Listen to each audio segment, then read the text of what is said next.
because we took Friday off, we thought that, Washington State President Kurt Schultz had changed the world when he said the TV deal is done. Right. And it's going to be done in June. You're out of your freaking mind. And nothing happened over the weekend. It was amazing to me that nothing happened. And you have this meeting, and I want to rewind a little bit and go back to this Washington State meeting. Yeah. Because I actually think this is an incredibly important and dynamic moment in time. You have a university at Washington State that is, by any account, by any measure, really struggling. And we've talked to people there on a regular basis. We've really worked hard. If you've followed this show at all, we've really worked hard to develop sources and information, and we've tried to do that at as many Pac-12 institutions as we can. One of those has successfully been Washington State. And it was amazing. We're in a meeting Friday around, 10 o'clock, let's say. Or around noon, I guess it was. We're in a meeting Friday at noon. And my phone just starts blowing up. Like, hey, are you watching this? The first one said, hey, are you watching this? And we weren't, because we were in a meeting. And so the meeting ends, and I call this person, and they're like, the exact verbiage was, this thing with Schultz was a shit show. And I can't say I disagree with that, because you have a guy in Kurt Schultz, who, again, I want to remind you, is not only the president at Washington State, he's also on the executive committee at the Pac-12. He is one of 3 presidents in the Pac-12 that is supposedly guiding and leading the decision-making and the mindset of the conference. You have a guy sitting up there saying, well, this deal that's coming in could be more, it could be less, could be flat, Like there was nothing given, nothing gained, nothing specifically said. One of his own people in this meeting got so fed up with the messaging being vague that she began pressing him on these issues. And you just go through this, and it's amazing. And you listen to Kurt Schultz. He actually said it's the worst of both worlds. I mean, I've just emphasized our commissioner. It's been the worst of both worlds. We have been out in front with nationally communicating about the issues with Comcast. We were the first school to actually talk about it, and the board to talk about it, without the positiveness of here's what our new revenue media deal looks like. So the worst of both worlds. Bro. And if that was the worst comment, this would have been bad. But then Kurt Schultz started talking about budgets, and he started talking about budget projections, and he openly admitted that previous incarnations of budgets had been set off of not actual money, but projections. You can't throw a number up there, build a budget off it, and then find out later that you were $5 million off in that number because you took the best projections that were there and said, hey, let's just do it. And then when it doesn't come to pass, we put ourselves in a really tough spot. I can't overemphasize, we can't build a budget off of projections that have no basis in reality. And that's what got us here. And we just got to be careful not doing that moving forward. And that's what got us here. Bro. And I feel like we were the first ones, like we were watching this together and we were both like, wait, did he just say they... Did dude just say they made the budget that put them $70 million in the hole? What? Did he just say they made that budget off projections and not actual money? And so wait, you did it off projections and you never thought you'd be here. We expect to have a resolution by the end of the month. I mean, when we thought some of these things with the Pac-12 revenue would be an issue back in January and February, we thought, well, we're going to have the media deal signed. So by the time a board sees it, you see here's the challenges and here's the new revenue above and beyond coming in. And you say, okay, we got an issue to take care of for a year, but there's actually some longer term solutions. I never thought we would still be in June negotiating and working with our media partners around what that final deal is going to be. So do you guys do you understand the gravity the gravity of this stuff that he is saying. Well, we had the list of expenses, but this $50 million a year deal, because that's what goes through my head when I hear him say, we have the list of expenses, but we got this new TV deal. And it's like, oh, so you think it's going to be $50 million a year? You think it's going to be 40, 30, 40, $50 million a year? Clearly. You still are not committing to a timeline to the point where somebody in this meeting, and this was strictly a meeting to talk about how screwed they are financially at Washington State. It's not funny that they are, but the gravity of this meeting, and I hope people understand this, the gravity of this meeting, they were there talking about how screwed financially Washington State and Washington State athletics are. And look at the face of this woman asking this question. On a scale of 1 to 10, what do you believe that you'll actually get there at the end of June? Right there, she's like, uh-oh. Like right on her, the look on her face, and I'm going to play this again. I want you to watch it. The look on her face, it's like, I'm dead now. This case is empty. Right? Like, hey, man, I'm serious. Are we going to get done? And then she realizes how A, direct her question was, but B, listen to the silence here when she is done asking the question. On a scale of 1 to 10, what do you believe that you'll actually get there at the end of June? He started laughing. I'm screwed. She started laughing at it's a simple question, Kurt. On a scale of 1 to 10, how fucked are we? That's the question. And the amazing part is, and I want to play this. On a scale of 1 to 10, what do you believe that you'll actually get there at the end of June? Dead silence.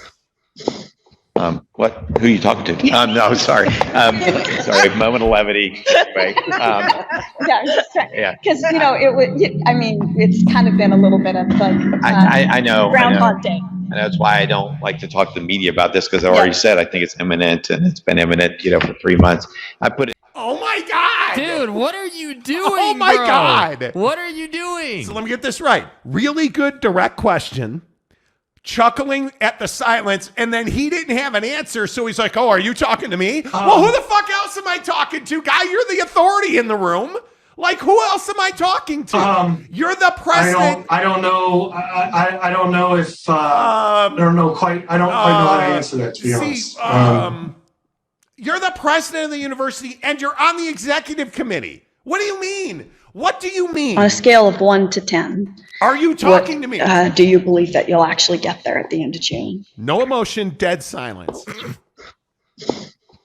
What? Who are you talking to? No, sorry. Sorry, moment of levity. Anyway, Yeah, I'm just trying. Yeah. Because, it would, it's kind of been a little bit of like I know. Groundhog Day. And that's why I don't like to talk to the media about this, because I already said I think it's imminent, and it's been imminent, for 3 months.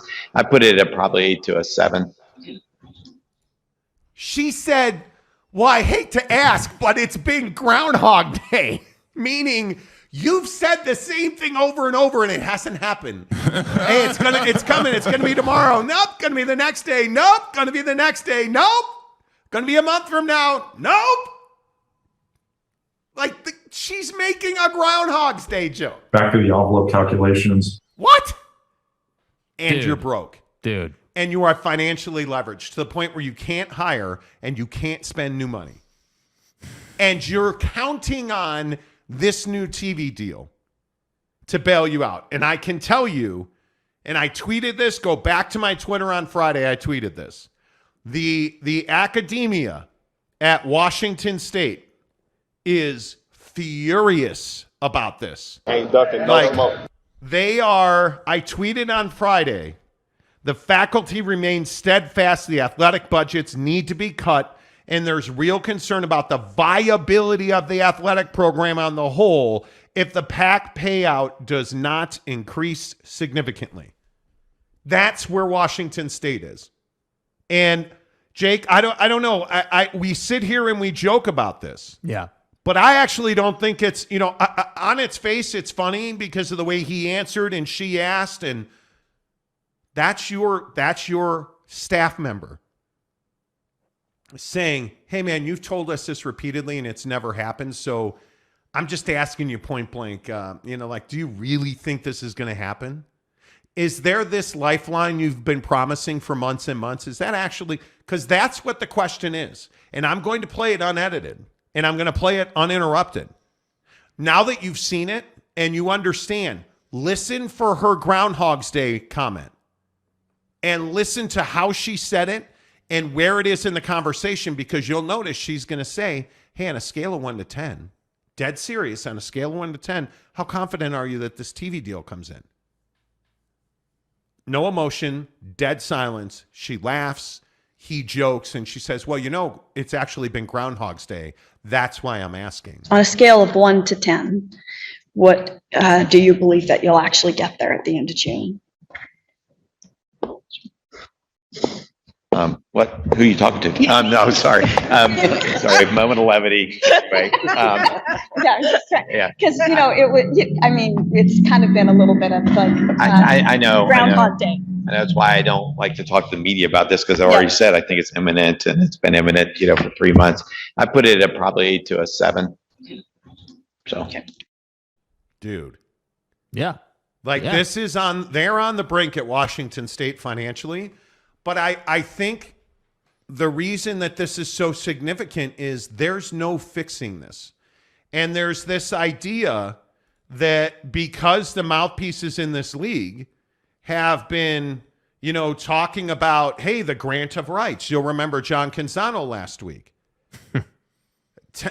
putting out that story and everybody going at it and saying, hey, the grant of rights is done. Oh my God, they finally got it done. And we told you on Thursday, there's no grant of rights. No. Go back and watch the show on Thursday because we got it exactly right. There's no grant of rights agreed to in this league. And again, I think if you don't believe us on that, don't take my word for it.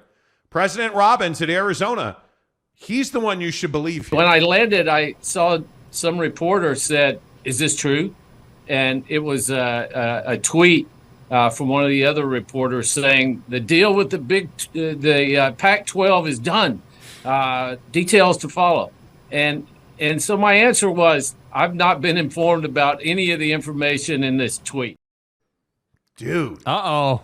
That's the president at Arizona on the Paul Feinbaum show, of all places, because Paul Feinbaum, and I love Paul, and I think the Feinbaum show is incredibly important to the Southeast Conference and the ACC, and a little bit to the Big Ten. And a little bit to the Big 12, and absolutely irrelevant in Pac-12 country, which is why I don't understand on its face why President Robbins at Arizona is on the Feinbaum show. But he goes on the flipping Paul Feinbaum show and says, yeah, don't know anything about that tweet or those details. Haven't heard about him. They can't do it without him. Yeah. That's the thing. Like everybody started saying, well, he's irrelevant. It doesn't matter. They have everybody else. If you don't have one, you have none. Correct. You need 10 of them to have a grant of rights. Yes. Yeah. And if Arizona doesn't sign it and they leave, you got to redo your grant of rights. And why is that? Well, because the media deal that you did was for 10 teams, not 9. And I think people don't understand that.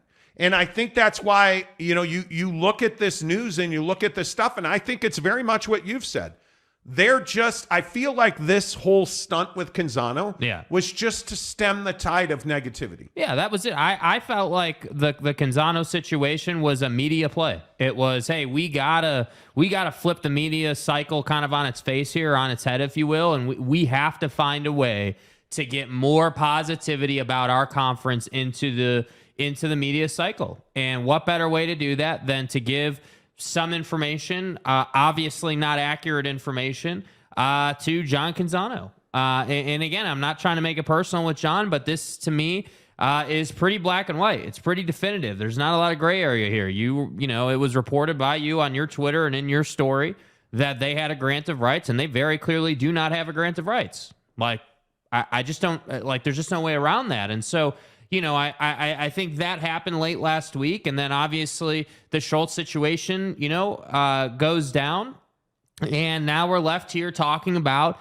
a president in the Pac-12 who is on the board that consults the rest of the league. Running his institution into the ground and quite frankly, laughing about it and trying to bring levity to it instead of taking it seriously. And I've always maintained at some point the Pac-12 and its mouthpieces, including Kirk Schultz, including John Canzano, in my opinion, are going to have to answer for saying things that just aren't true. And I think we're starting to see that play out. And it's the question, not to keep crediting Jake, because usually he's wildly unintelligent and uninformed, but How dare you? It's the question you asked in the pre-show meeting today. Why do these guys keep talking? Yeah. What is the win here? What is, if you are Kurt Schultz and you're sitting at a table, and to be honest, he's sitting at a table with a bunch of predators. Yeah. That meeting at Washington State, as it was described to us on Friday afternoon, was not friendly. It was not, hey, man, we're here. Hey, buddy, we're here to support you. All right, let's go. Fist bump. Hey, guys. How can we get through this? Hey, guys. No, that meeting very much was, this is your fault. We're blaming you. How are you going to fix it? Keep it real. And he didn't have an answer. Yeah, well, what answer is he going to give? That's precisely the issue. Is like, hey, yeah, you did make a mistake. And yeah, it's partially, not all of it, but partially is on guys like Kirk Schultz. The Comcast situation's partly on them. I think it's hilarious and embarrassing. Not partly on. He's on the executive committee. Yeah. He is on the he gets regular briefings on budget. He knew the executive committee, and by extension, the presidents knew about this issue. Mm-hmm. Commissioners don't make decisions with this kind of gravity without the presidents being involved in it. Yeah, the commissioner is just a pawn in the situation, and that's kind of why, as bad of a job as I think George has done, and as certainly as bad of a job as he's done in the media, I think this situation has kind of matured and evolved into the presidents of the Pac-12 are, embarrassing themselves a little bit, and I do think there are some bright spots personally.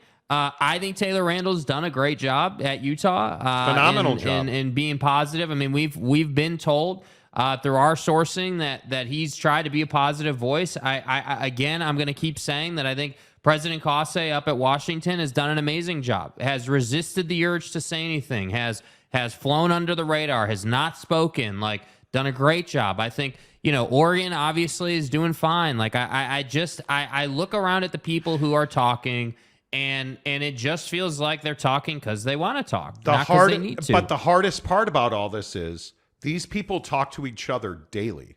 Yeah. These people are all in contact on a regular basis. These are not people that hate each other. These are not people that are even adversarial. I mean, think about your family. You like your mom more than your dad, or your brother more than your sister? Sure, that absolutely exists. But these are business partners. So when Kirk Schultz says, "Oh yeah, it's going to be done in a week, 2 weeks, a month," bro, what are you talking about, man? There are people in this conference looking your wander up there like, what? Where'd that come from? Mm-hmm. That's the biggest problem. And you look at the hierarchy at Washington State, and the different campuses are looking at each other like, what is this guy talking about? What is this guy doing? And it's why so many people were so shocked when somebody said, well, President Robbins, what do you think of this? Feinbaum asked him. It's like, yeah, I don't know anything about that.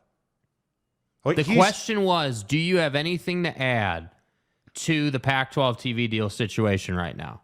Just a wide open, easy. It wasn't like, hey, dude, why are you guys going to fall short? That's not what he asked him. He just said, hey, do you have anything to add to the situation? Just real easy like that. When I landed, I saw some reporter said, is this true? And it was a tweet from one of the other reporters saying the deal with the Pac-12 is done.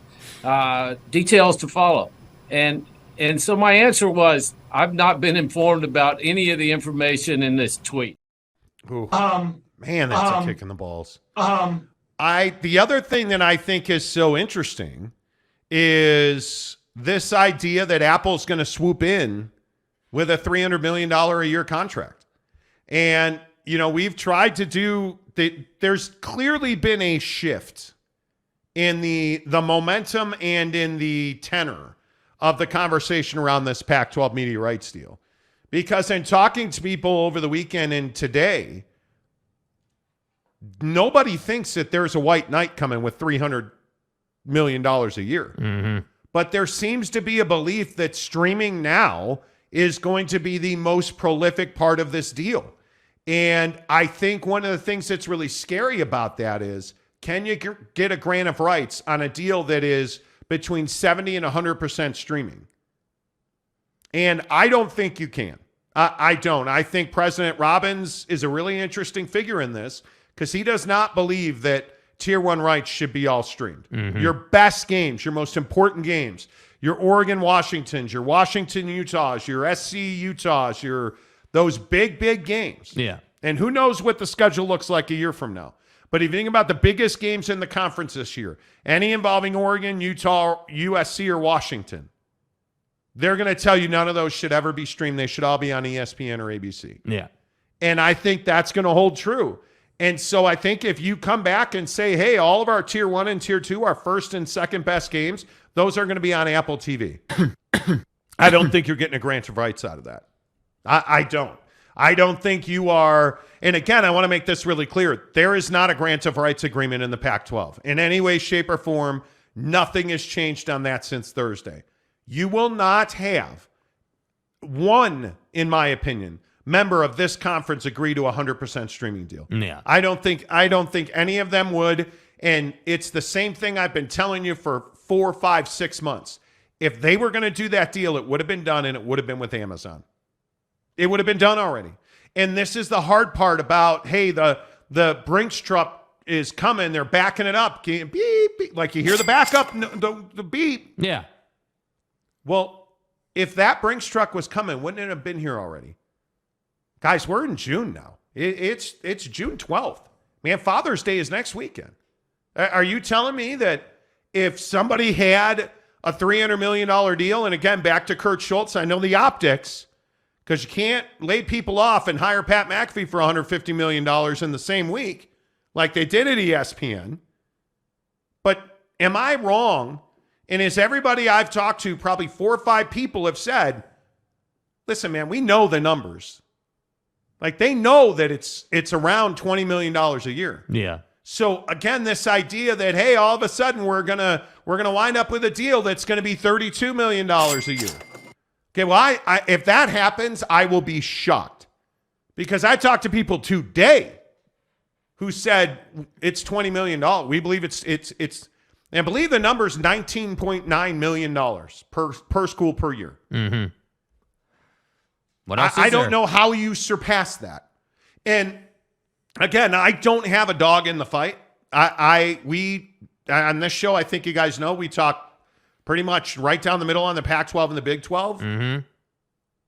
Nobody has told me that it's even $25 million a year, that it's $32 million, let alone $32 million a year. Yeah.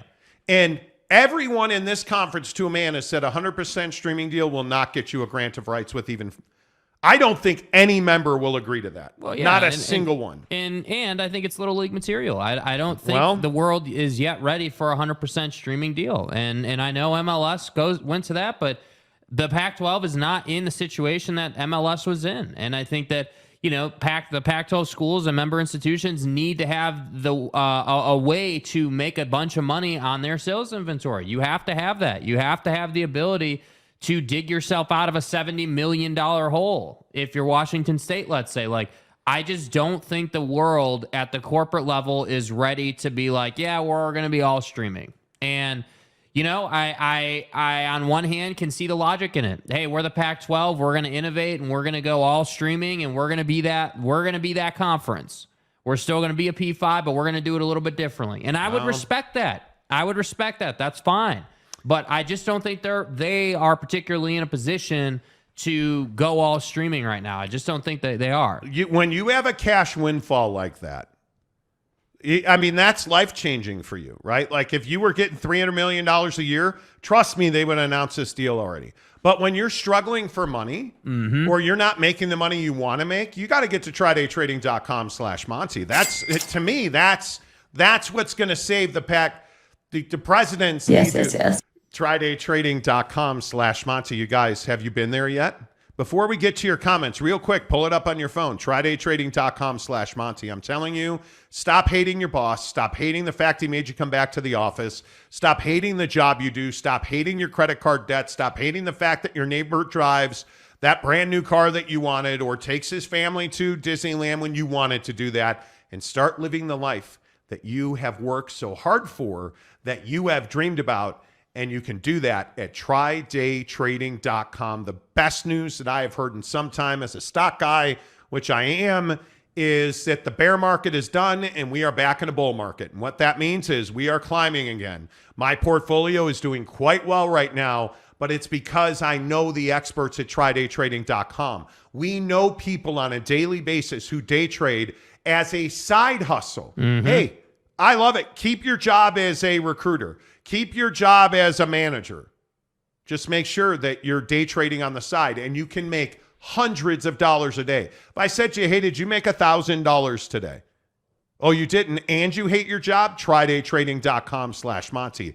That's the freedom. That's where you're trying to go, guys. It's time to stop making excuses, and it's time to go and get their 30-day trial membership, because it's sitting there waiting for you and it's got no strings attached. It's a 30-day trial membership. And at the end of that trial membership, you're going to do, I promise you, what everybody does, which is continue. Because you're going to see that it is the path to financial flexibility and freedom that you've been looking for at trydaytrading.com/Monty. Make sure you click the Monty Show when hey, where'd you hear about us? The Monty Show. Make sure you tell them that. We appreciate that very much. trydaytrading.com/Monty.